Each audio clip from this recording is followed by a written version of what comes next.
Hi, ನಮಸ್ಕಾರ ಎಲ್ಲರಿಗೂ. ನಾನಿವತ್ತು ಮಾಡ್ತಾ ಇರೋದು ಇನ್ಸ್ಟೆಂಟ್ ಸಾಂಬಾರು ಪೌಡರ್ ಮಾಡ್ತಾಯಿದ್ದೀನಿ. ಅಂದರೆ ಇದು ಪೌಡರ್ನ ನಾವು 15-20 ದಿನ ಫ್ರಿಜ್ಜಲ್ಲಿ ಇಟ್ಕೋಬೋದು. ಇಮಿಡಿಯೇಟಾಗಿ ಸಾಂಬಾರು ಮಾಡಬೇಕು ಅಂತಂದರೆ ಯಾವ ಥರ ಈಸಿಯಾಗಿ ಮಾಡ್ಕೋಬೋದು ಅಂತ ತೋರಿಸ್ತಾ ಇದ್ದೀನಿ. ಫಸ್ಟು ಪೌಡರ್ನ ರೆಡಿ ಮಾಡ್ಕೊಳ್ಳೋಣ. ಅದಕ್ಕೆ ಬೇಕಾಗಿರೋದು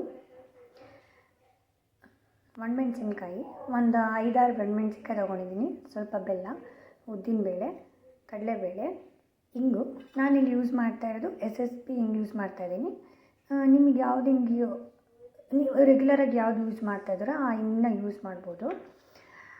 ಸಾಸಿವೆ, ಜೀರಿಗೆ, ಸ್ವಲ್ಪ ಹುಣಸೆಹಣ್ಣು, ಅರಿಶಿನ, ಕರಿಬೇವು ಮತ್ತು ಕೊಬ್ಬರಿ ಯೂಸ್ ಮಾಡಿದ್ದೀನಿ. ನೀವು ಒಣ ಕೊಬ್ಬರಿ ಕೂಡ ಯೂಸ್ ಮಾಡ್ಬೋದು. ಅಂದರೆ ಹೊರಗಡೆಗೆ ಇಡ್ತೀನಿ, ಫ್ರಿಜ್ ಇಲ್ಲ ಹಾಗೆ ಹೊರಗಡೆಗೆ ಇಟ್ಕೋತೀವಿ ಅಂದರೆ ಒಣ ಕೊಬ್ಬರಿ ಯೂಸ್ ಮಾಡ್ಬೋದು. ಇಲ್ಲ ಫ್ರಿಜ್ಜಲ್ಲಿ ಇಡ್ತೀರಾ ಅಂತ ಅಂದರೆ ಹಸಿ ಕೊಬ್ಬರಿನ ಯೂಸ್ ಮಾಡ್ಕೋಬೋದು. ಬನ್ನಿ ಪೌಡರ್ನ ರೆಡಿ ಮಾಡ್ಕೊಳ್ಳೋಣ. ಪಾತ್ರೆಯಲ್ಲಿ ಎಣ್ಣೆ ಬಿಸಿಗಿಟ್ಟಿದ್ದೀನಿ. ಸ್ವಲ್ಪ ಎಣ್ಣೆ ಬಿಸಿ ಆಗಲಿ. ಎಣ್ಣೆ ಬಿಸಿ ಆಗಿದೆ. ಈಗ ನಾವು ಇದಕ್ಕೆ ಉದ್ದಿನಬೇಳೆ ಹಾಕ್ಕೊಳ್ಳೋಣ. ಒಂದು 3-4 ಟೇಬಲ್ ಸ್ಪೂನ್ ಆಗೋಷ್ಟು ಉದ್ದಿನಬೇಳೆ. ಅಂದರೆ ನಾನಿಲ್ಲಿ 15 ದಿನಕ್ಕೆ ಸ್ಟೋರ್ ಮಾಡೋದಕ್ಕೆ ಅಂತ ಪೌಡರ್ ಮಾಡ್ತಾಯಿದ್ದೀನಿ. ಅಂದರೆ ಒಂದು ದಿನಕ್ಕೆ ಇಬ್ಬರಿಗೆ ಮಾಡೋ ಲೆಕ್ಕದಿಂದ 15 ದಿನಕ್ಕೆ ಎಷ್ಟು ಪೌಡರ್ ಬೇಕೋ ಅಷ್ಟು ಮಾಡ್ತಾಯಿದ್ದೀನಿ. ಉದ್ದಿನಬೇಳೆ ಸ್ವಲ್ಪ ಕಡಿಮೆ, ಕಡಲೆಬೇಳೆ ಸ್ವಲ್ಪ ಕಡಿಮೆ ಇರಲಿ ಪ್ರಮಾಣ. ಸಣ್ಣ ಊರಿನಲ್ಲಿ ಹುರ್ಕೊಳ್ಳಿ, ಹೊತ್ಕೋಬಾರ್ದು, ಸಣ್ಣ ಊರಿನಲ್ಲಿ ಹುರ್ಕೊಳ್ಳಿ.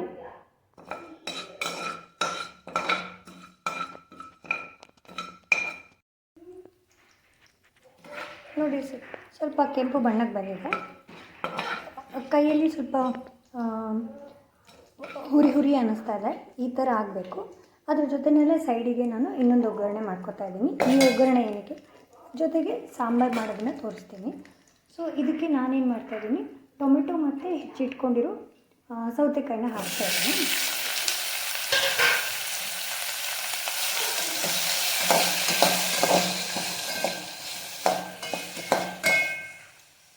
ಇದಕ್ಕೆ ಸ್ವಲ್ಪ ನೀರು ಹಾಕಿ ಬೇಯೋಕ್ಕೆ ಮುಚ್ಚಿಟ್ಬಿಡೋಣ. ಸ್ವಲ್ಪ ಬೇಯಲಿ, ಅಲ್ಲಿವರೆಗೂ ಪೌಡರ್ನ ರೆಡಿ ಮಾಡ್ಕೊಳ್ಳೋಣ. ಈಗ ಇದಕ್ಕೆ ಜೀರಿಗೆ,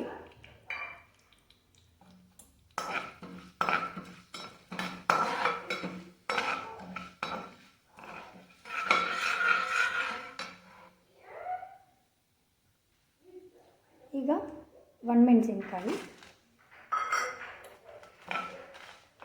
ಸಣ್ಣ ಊರಿನಲ್ಲೇ ಇರಲಿ, ಹೊತ್ಬಿಟ್ರೆ ರುಚಿ ಕೆಟ್ಟೋಗ್ಬಿಡತ್ತೆ ಅದಕ್ಕೆ.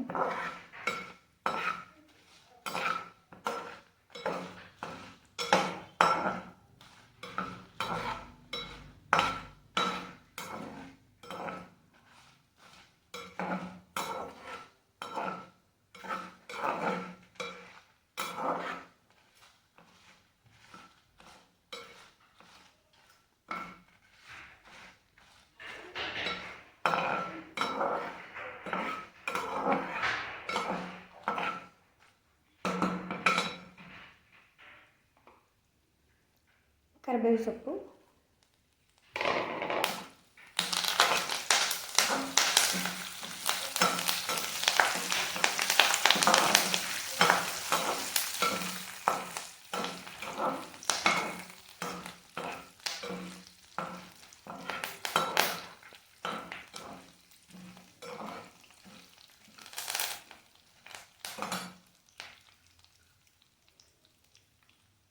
ಸ್ವಲ್ಪ ಹುಣಸೆಹಣ್ಣು,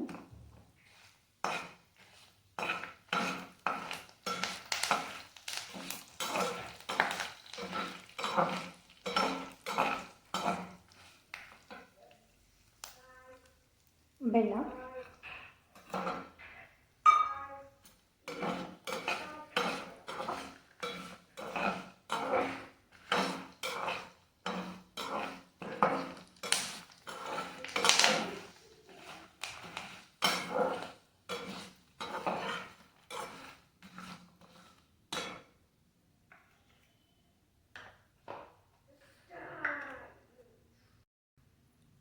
ಸ್ವಲ್ಪ ಅರಿಶಿನ,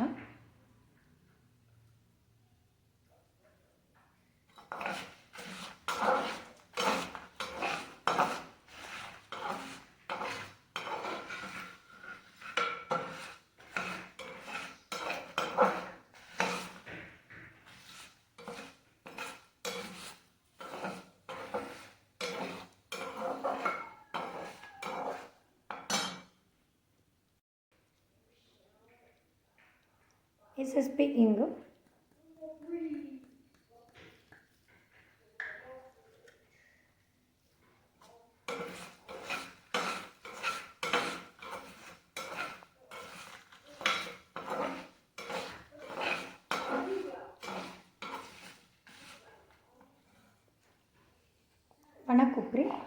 ಹಸಿ ಕೊಬ್ಬರಿ.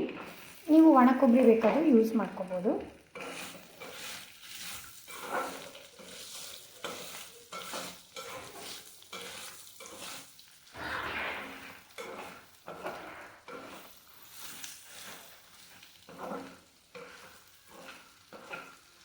ಒಂದು 5 ನಿಮಿಷ ಕೊಬ್ಬರಿ ಹಾಕಿದ್ಮೇಲೆ ಒಂದು 5 ನಿಮಿಷ ನೀವು ಚೆನ್ನಾಗಿ ಕೈ ಆಡಿಸ್ತಾ ಇರಬೇಕು. ಯಾಕೆಂದರೆ ಕೊಬ್ಬರಿಯಲ್ಲಿರೋ ಎಣ್ಣೆ ಅಂಶ ಬಿಟ್ಕೋಬೇಕು, ಆವಾಗ ಟೇಸ್ಟು ತುಂಬ ಚೆನ್ನಾಗಿ ಬರುತ್ತೆ. ನಾನಿಲ್ಲಿ ಕೊನೆಗೆ ಸಾಸಿವೆ ಯೂಸ್ ಮಾಡ್ತಾಯಿದ್ದೀನಿ. ಯಾಕೆಂದರೆ ಸಾಸಿವೆ ಮುಂಚೆ ಸಿಡಿದ್ರೆ ಅದ್ರದ್ದು ಟೇಸ್ಟ್ ಹೋಗಿಬಿಡತ್ತೆ. ಅದಕ್ಕೆ ಎಲ್ಲ ಆದಮೇಲೆ ಕೊನೆಗೆ ಲಾಸ್ಟಲ್ಲಿ ಹಾಕ್ತಾಯಿದ್ದೀನಿ ಸಾಸಿವೆನ. ಈಗ ಗ್ಯಾಸ್ನ ಆಫ್ ಮಾಡೋಣ. ಸ್ವಲ್ಪ ತಣ್ಣಗಾಗೋವರೆಗೂ ಬಿಟ್ಟು ಮಿಕ್ಸಿ ಮಾಡ್ಕೊಂಡು ಬರೋಣ. ನೋಡಿ, ಮಿಕ್ಸಿ ಮಾಡಾದಮೇಲೆ ಈ ಥರ ಪುಡಿ ಆಗುತ್ತೆ. ಇದನ್ನು ಚೆನ್ನಾಗಿ ಕಲಿಸ್ಕೋಬೇಕು. ಯಾಕೆ ಅಂದರೆ ನಾವು ಬೆಲ್ಲ ಹಾಕಿ ರುಬ್ಬಿರೋದ್ರಿಂದ ಬೆಲ್ಲ ಸ್ವಲ್ಪ ಮೆತ್ತಗಾಗಿ ಒಂದು ಕಡೆಗೆ ಮಾತ್ರ ಬೆಲ್ಲ ಕೂತಿರುತ್ತೆ, ಇನ್ನೊಂದು ಕಡೆಗೆ ಸಿಹಿ ಇರಲ್ಲ. ಸೊ ನೀವು ಚೆನ್ನಾಗಿ ಮಿಕ್ಸ್ ಮಾಡಿಕೊಂಡ್ರೆ ಎಲ್ಲ ಕಡೆಗೂ ನಿಮಗೆ ಸಿಹಿ ಹತ್ಕೊಳ್ಳುತ್ತೆ, ಬೆಲ್ಲ ಎಲ್ಲ ಕಡೆಗೂ ಚೆಂದ ಕೂಡ್ಕೊಳ್ಳುತ್ತೆ. ಆಮೇಲೆ ಇದನ್ನು ನೀವು ಫ್ರಿಜ್ಜಲ್ಲಿ ಸ್ಟೋರ್ ಮಾಡಿ ಇಟ್ಕೋಬೋದು. ಬೆಳಗ್ಗೆ ಹೊತ್ತು ಆಫೀಸಿಗೆ, ಸ್ಕೂಲಿಗೆ ಮಕ್ಕಳನ್ನ ಕಳಿಸುವಾಗ ಅರ್ಜೆಂಟಿಗೆ ಮಾಡ್ಕೊಳ್ಳೋಕ್ಕೆ ಇದು ತುಂಬ ಚೆನ್ನಾಗಿದೆ ಪೌಡರು. ಸೊ ಇದು ಪೌಡರ್ ರೆಡಿ ಮಾಡಿ ನೀವು ಫ್ರಿಜ್ಜಲ್ಲಿ ಎತ್ತಿಟ್ಕೊಂಡಿದ್ರೆ, ನೀವು ಒಂದು ಪಾತ್ರೆಯಲ್ಲಿ ಒಗ್ಗರಣೆ ಮಾಡಿ ತರಕಾರಿನ ಬೇಯಿಸ್ಕೊಂಡಿದ್ದೆ, ಆವಾಗಲೇ ತೋರಿಸಿದ್ದೆನಲ್ಲ, ಈ ಥರ ಒಗ್ಗರಣೆ ಮಾಡಿಕೊಂಡು ಯಾವುದಾದ್ರೂ ಈಸಿಯಾಗಿ ಬೇಗ ಬೇಯುವಂಥ ತರಕಾರಿ ಹಾಕ್ಕೊಂಡು ಈ ಥರ ಬೇಯಿಸ್ಕೊಂಡು ಇಟ್ಕೊಂಡಿದ್ರೆ, ನಾವೀಗ ರೆಡಿ ಮಾಡ್ಕೊಂಡು ಇಟ್ಕೊಂಡಿರೋಂಥ ಪೌಡರ್ನ ಇದಕ್ಕೆ ಮಿಕ್ಸ್ ಮಾಡಿಬಿಟ್ರೆ ಇನ್ಸ್ಟಂಟಾಗಿ ಸಾಂಬಾರು ರೆಡಿ ಆಗುತ್ತೆ. ಬನ್ನಿ ಅದೂ ಮಾಡಿ ತೋರಿಸ್ತೀನಿ ಇವಾಗ. ನಾವೀಗ ಮಾಡಿಟ್ಕೊಂಡಿದ್ದ ಪೌಡರ್ಗೆ ಸ್ವಲ್ಪ ನೀರು ಹಾಕಿ ಚೆಂದ ರುಬ್ಕೊಂಬಂದಿದ್ದೀನಿ. ಸೊ ಇದೇ ಮಸಾಲೆನ ನಾವು ಈಗ ಬೇಯಿಸಿ ಇಟ್ಕೊಂಡಿರೋ ಈ ತರಕಾರಿಗೆ ಹಾಕೋಣ.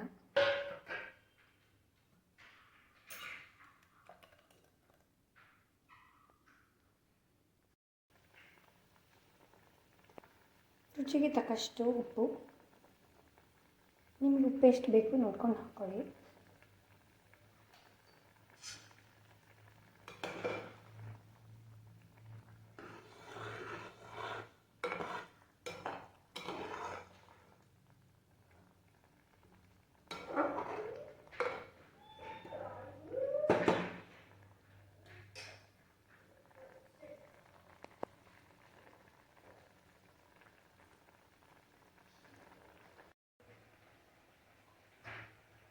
ನೀವು ಸ್ಟೋರ್ ಮಾಡಿ ಕೂಡ ಇಟ್ಕೋಬೋದು. ಈರುಳ್ಳಿ ಬೆಳ್ಳುಳ್ಳಿ ಏನೂ ಹಾಕದೆ 5 ನಿಮಿಷದಲ್ಲಿ ರೆಡಿ ಮಾಡೋ ಹಾಗೆ, 5 ನಿಮಿಷದಲ್ಲಿ ಪಟ್ ಅಂತ ಹೇಗೆ ಸಾಂಬಾರು ರೆಡಿ ಮಾಡೋದು, ಬೆಳಗ್ಗೆ ಮಕ್ಕಳಿಗೆ ಆಫೀಸಿಗೆ ಹೋಗೋರಿಗೆ ಬೆಳಗ್ಗೆ ಬಾಕ್ಸಿಗೆ ಯಾವ ಥರ ಟೆನ್ಷನ್ ಬೇಡ. ಒಂದು ಪೌಡರ್ ರೆಡಿ ಮಾಡಿ ಇಟ್ಕೊಳ್ಳಿ, 5 ನಿಮಿಷದಲ್ಲಿ ರೆಡಿ ಆಗುತ್ತೆ.